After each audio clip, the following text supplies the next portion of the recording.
Hello, everyone. Welcome back. I'm Emily, and I'm really happy you're here with us today. Maybe you're walking, maybe cooking, or maybe just relaxing on your sofa. Wherever you are, thank you for listening. And I'm Paul. I always imagine someone listening with a warm drink in their hand, maybe coffee, maybe tea. It feels nice. It feels real. It does feel real. And today, well, Paul, I saw something online yesterday, and I need to show you. Okay, I'm curious already. What did you see?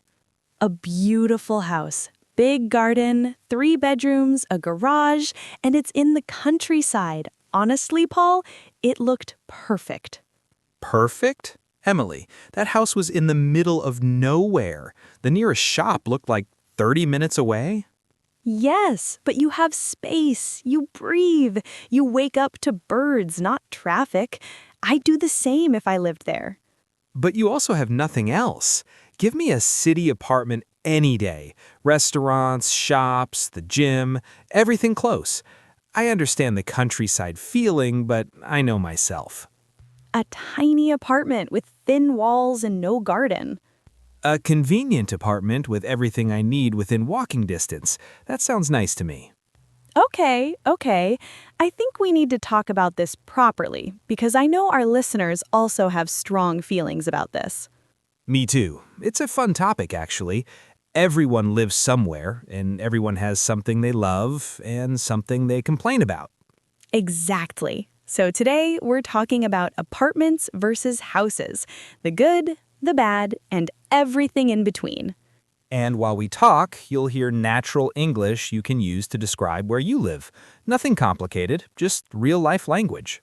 And please tell us in the comments, do you live in an apartment or a house?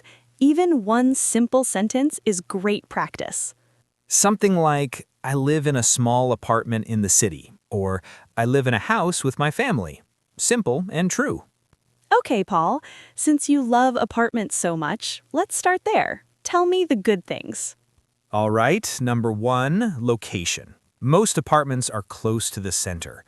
Shops, restaurants, buses, hospitals, everything is near. I can walk to the supermarket in 5 minutes. 5 minutes, Emily. I do the same in the city. It is convenient, I'll give you that. And apartments are usually more affordable. Not cheap, but not too expensive. They fit the budget better, especially for younger people or people starting their life. That's true. Houses can be very expensive. Some house prices make me want to cry. Me too. And one more thing. In an apartment, you don't worry about big repairs. If something breaks, the roof, the heating, the pipes, the landlord fixes it. The landlord is the person who owns the place and you pay rent to them, right? Right. If my shower stops working, I call and say, please fix this. Not my problem. Must be nice. When my shower broke, I had to fix it myself, pay for it, and clean the mess. Alone, at night.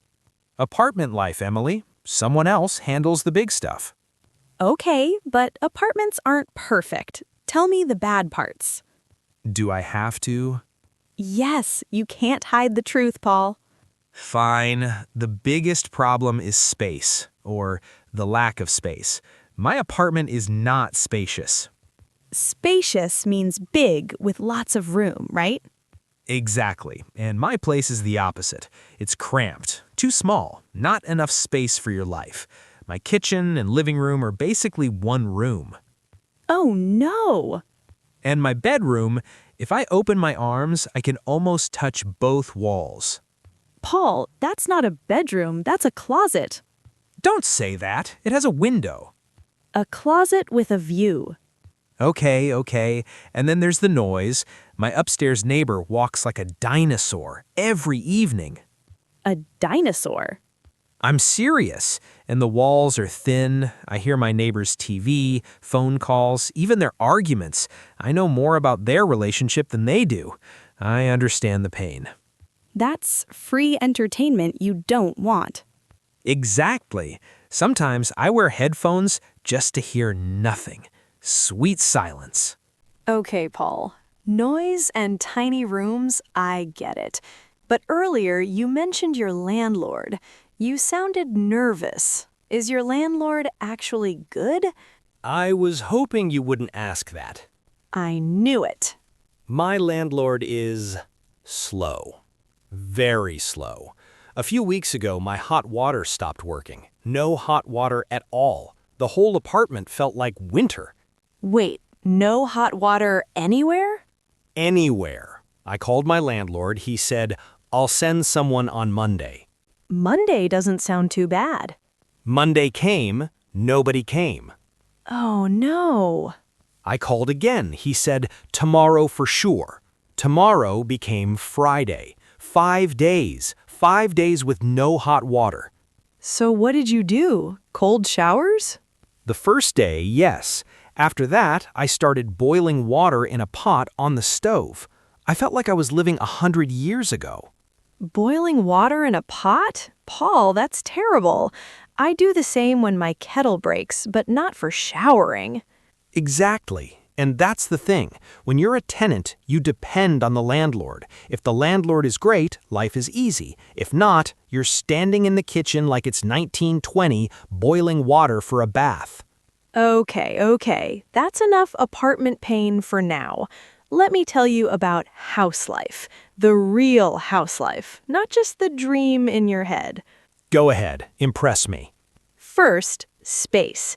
My house is spacious. I have a living room, a separate kitchen, 2 bedrooms, and a garden. A garden, Emily? I don't even have a balcony. My outdoor area is my window. A window is not outdoor space, Paul. And in summer, my garden is perfect. I drink coffee outside, I read outside, I sit in the sun. It's my favorite place in the world. Okay, that does sound nice. I'll give you that. And in a house, you feel free. You can paint the walls, move things around, make the place your own. In an apartment, you always need permission. That is true. I wanted to paint one wall blue, one wall. My landlord said, "No, keep it white." Very boring. My whole apartment is white. I feel like I live inside a refrigerator. A refrigerator with a closet bedroom. Wow, you're enjoying this too much. Maybe a little, but now we talk about the bad part of a house. Yes, please tell me. I know it's coming. Maintenance. Aha, there it is. Maintenance means all the work you must do to keep a house in good condition. Repairs, cleaning the garden, checking the roof, fixing the pipes, all of it. Sounds like a second job. It is sometimes. Last month, the bathroom pipes had a problem. Who paid for it? Me. Who organized the repair? Me. Who cleaned water at 11 p.m.? Also me.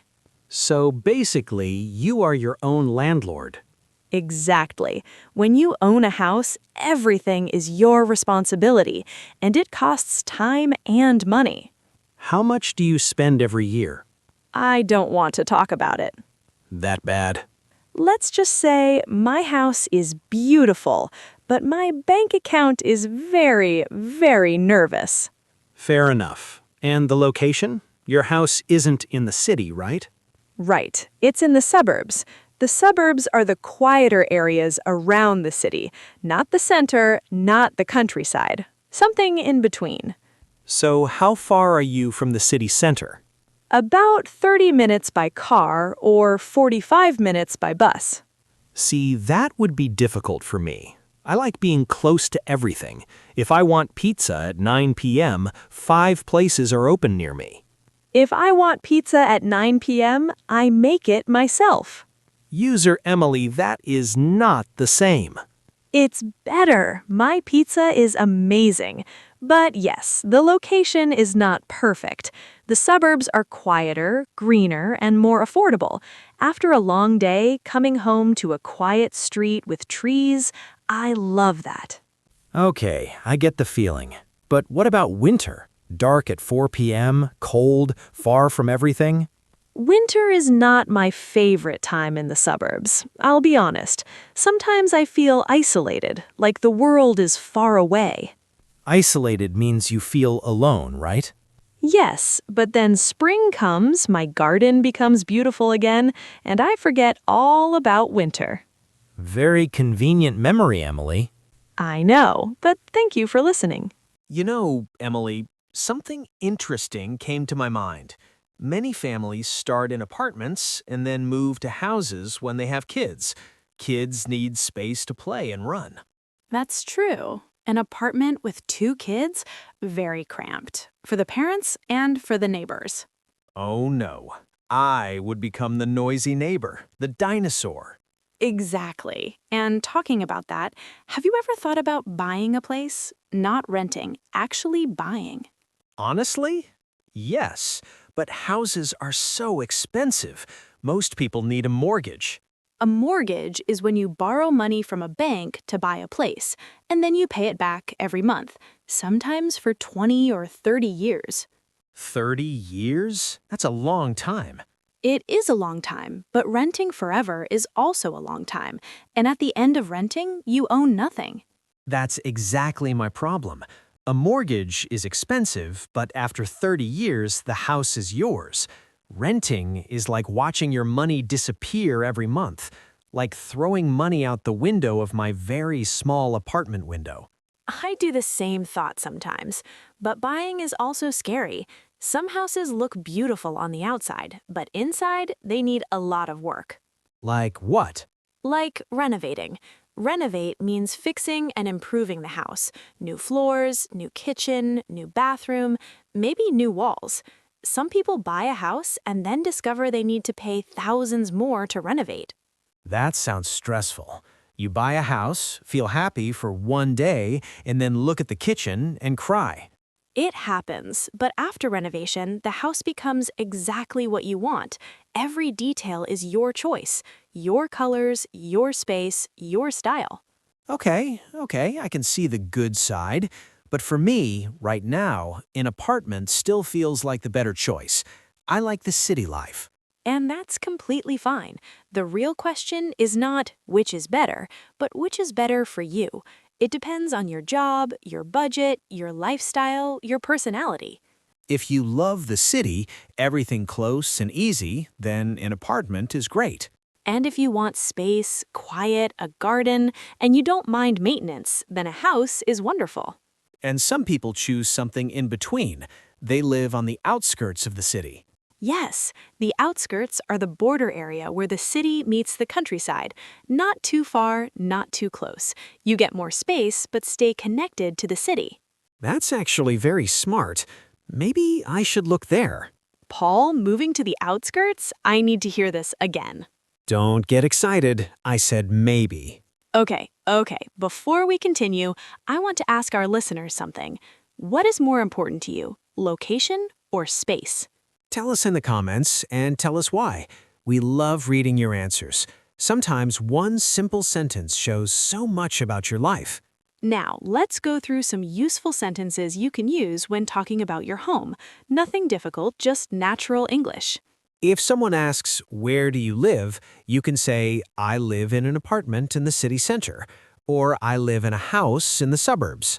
To describe your place, you can say, "My apartment is small but cozy," or "My house is spacious but it needs maintenance." Or talk about what you like. "I love my apartment because it's close to everything." Or "I love my house because it's quiet and I have a garden." And if you want to complain, you can say, "My apartment is too cramped," or "My landlord never fixes anything." For houses, you can say, "The maintenance costs too much," or "I wish I lived closer to the city." These are all simple and real sentences. You can just change the details and suddenly the sentence becomes yours. I do the same when I learn a new language. Me too. Copy the structure, change the details. Easy and natural. Okay, Paul, final question for today. If you could live anywhere at all, what would you choose? I think I know my answer. Tell me. A modern, spacious apartment, thick walls, high floor, a big window with a city view, and 0 dinosaur neighbors. Thick walls, that's your number one requirement. Always number one. Okay, my turn. I would choose a spacious house in the suburbs, a big garden, close enough for restaurants, far enough for peace and quiet. I understand. That sounds nice, actually. You know, Paul, I really love how different our choices are. It shows that homes are personal. There is no perfect answer, only the answer that feels right for your life.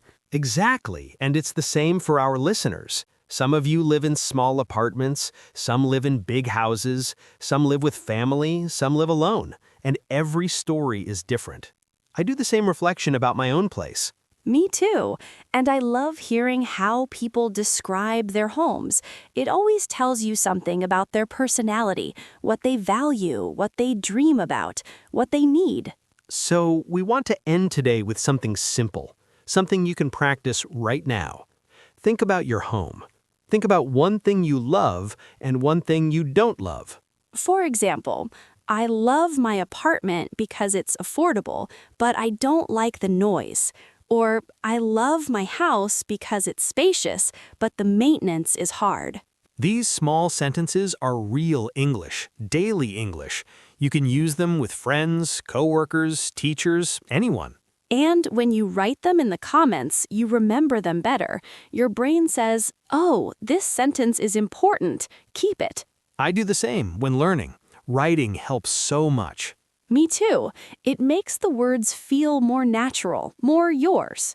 So, Emily, before we wrap up, can we give our listeners a tiny practice moment? Something short, something they can say out loud right now. Of course. Let's do 3 simple patterns. Nothing difficult. Okay, repeat after us, slowly. My home is... Pause. Maybe, my home is small but cozy. Next one, I like my home because... Pause. Maybe, I like my home because it's close to everything. And the last one, I wish... Pause. Maybe, I wish I had more space. These 3 patterns are powerful, short, easy. You can change the last word and make hundreds of sentences. Yes, and the more you repeat them, the more natural they feel. That's how real conversation grows. Emily, before we finish, I want to ask one more question, a personal one for our listeners. Go for it. What matters more to you right now, comfort or convenience? Ooh, that's a good question. And there's no wrong answer. Some people want comfort, space, garden, quiet. Some people want convenience, restaurants, shops, public transit. We understand both. Tell us in the comments. It helps you practice English, and it helps us know you better. And honestly, your answers make us smile. We read everything, every single comment. Yes, seriously, we learn about how people live around the world. Tiny apartments, big houses, student dorms, shared rooms. Every story feels warm. Okay, Paul, before we close, let's give our listeners a small vocabulary reminder. Only words we already use today. Good idea. Nothing new, just a soft review. Spacious, big, with lots of room. Cramped, too small, not enough space. Landlord, the person who owns the place you rent. Tenant, the person who rents the place. Suburbs, quiet areas around a city. Outskirts, where the city meets the countryside. Maintenance, work you must do to keep a house in good condition. Mortgage, money you borrow to buy a home and pay back over many years. These words are useful. They help you describe your real life, and when words connect to real life, you remember them longer. Exactly. And now comes the soft part, the encouragement part. My favorite part.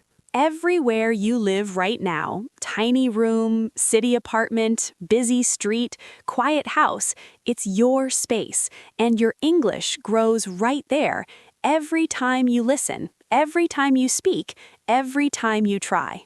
Me too, Emily. I feel the same. We're proud of every listener here. So keep practicing, keep speaking, and keep telling your story in English. And if you enjoyed today's talk, like this episode, subscribe, and share it with a friend who's also learning English. Your support means so much, and your English gets better every single time you listen. Stay cozy whether you're in a tiny apartment or a big house. And we'll see you in the next episode. Bye, everyone.